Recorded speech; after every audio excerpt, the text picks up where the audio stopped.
So guys, it's a raining morning. It's already 12:30 AM and tinry natin ang Domino guys kung open pa rin siya. So nag-order tayo and let's have a midnight snack guys. Let's go! So guys, masarap talaga magala paggabi, especially na umuulan sa paligid. So remembering the past, my childhood, pag naulan ng ganito. Kaya gusto ko talaga naulan guys. Pinanganak ako sa ulan. Open pa rin sila. It's already 1 o'clock. So kunin natin order natin guys. Pizza. Happy promo. 29.42. Oh guys, so daan pa rin nagkakape. Gabi-gabi na yan ha. Umaga na nga eh, hindi na nga gabi. Guys, try natin tong nasa daan. Here in Quick Coffee Cup. Okay, try natin guys. Let's go! Nice no?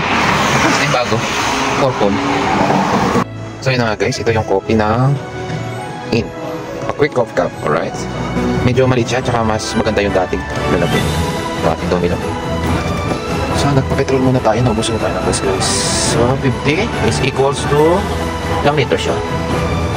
22.9 liters ang 50 reals. So 2.18 per unit price. May magandang kape yan. Sayang makabili na tayo ng kape. Next time, itatry natin ito. Coffee shop. Sabi yung kape dyan. Along the highway. So, inikot na natin ang buong sayhat. At hanap tayo ng pwesto para makakain tayo. Alright.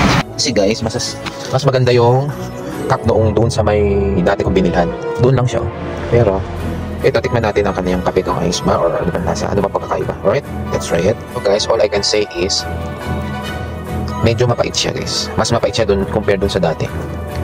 Okay naman siya. Dun sa mahilig magkape na mapait. Pero sobra naman siyang pait. Hindi man lang naglagyan ng konting asukal. So, dun sa mga gustong sobrang pait, dyan kayo bumili. Pero dun sa may binilan ko dati, mas ano ang kopi. Mas maganda. Actually, mas maganda yung kanilang lalagyan. And mas masarap yung kape nila. So, try natin i-match na Domino. Kung ano ba ang maging lasa. Let's go! So guys, ang Domino natin ngayon, hindi ko alam kung ano ang paandar nila. Pero merong ano yan? Meron sa gitnang pa-table? Ano to? Pa-table? Ba't ang late naman? Pero mas, ang alam ko may pinadagdag akong iba rito eh. Siguro yung cheese, dumami yung cheese.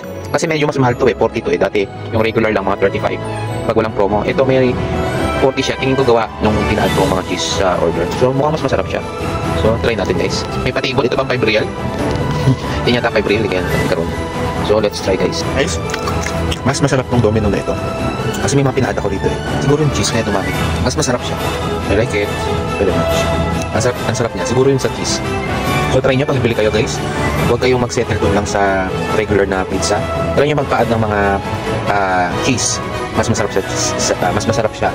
At hindi kayo magsisisi na nagpa-add kayo ng extra na kung ano. Mas masarap. Worth it yung add na pizza. Dati kasi, kalahati niya naubos ko na agad. Sa ilang agad ko lang. Pero ngayon, nakakadalwa pa lang ako, busog na ako. Masarap yung cheese na inad nila. Eh di wow, bye!